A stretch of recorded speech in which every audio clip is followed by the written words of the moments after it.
예, 대단히 반갑습니다. 저는 기독교 의무요법 채널을 운영하고 있는 박태관 목사입니다. 그동안도 잘 지냈습니까? 오늘 이 시간에는 공동체의 도움이라는 제목으로 함께 생각을 해 보려고 합니다. 사람을 인간이라고 합니다. 한자말에 사람 인자를 보면 두 사람이 서로 의지하면서 있는 것을 볼 수가 있습니다.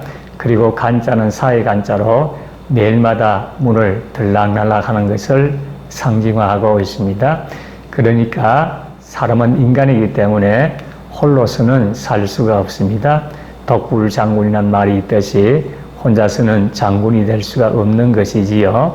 여러 사병이 있어야 되는 것입니다. 그리고 유명한 로빈슨 크루소의 그 소설에서도 마찬가지입니다. 사람은 혼자서는 살아갈 수가 없고 서로 의지하고 서로 더불어서 살아갈 수밖에 없는 존재인 것입니다. 그러므로 사람을 공동체적인 존재라고도 할 수 있습니다.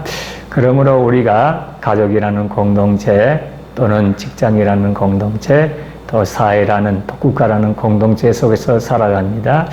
물론 우리가 개인적인 잘못에 대해서 우리가 무조건 공동체에서 덮어주라는 뜻은 아닙니다. 잘못한 것은 고쳐야 되고 시정해야 되고 잘못에 대한 상한 대가를 받는 것이 필요합니다. 그러나 때로는 공동체의 도움으로 사람의 생명을 살릴 수 있다는 사실을 우리가 기억을 해야 되겠습니다.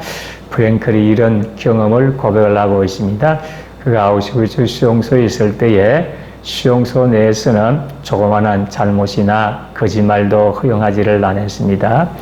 그런데 어느 날 큰 문제가 생겼습니다. 창고에 두었던 감자의 파운더가 없어진 것입니다. 그래서 독일군이 와서 그 감자를 훔쳐간 사람을 밝혀내라고 했습니다. 근데 사실은 그 막사에 있는 동료들은 누가 그 감자를 훔쳐갔는지 알고 있었습니다.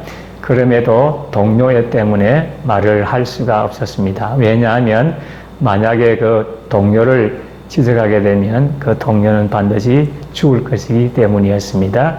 그래서 만약에 이 사람을 밝혀내지 않으면은 모두가 이제 벌을 받게 될 것이라고 했습니다. 그래서 몇 시간 동안 벌을 받았지만은 그 사람을 얘기를 하지를 않았습니다. 그래서 그 동료를 살리게 되었다 하는 고백을 하고 있습니다. 물론 우리가 어느 한 개인의 잘못에 대해서 두둔한다든지 덮어주기만 하는 것은 좋지를 않습니다. 그럼에도 불구하고 때로는 우리 공동체 안에서 가족이나 또 동료들의 또 실수와 또 잘못을 또 덮어줌으로 말미암아서 사람을 살릴 수도 있다는 것을 기억을 해야 되겠습니다.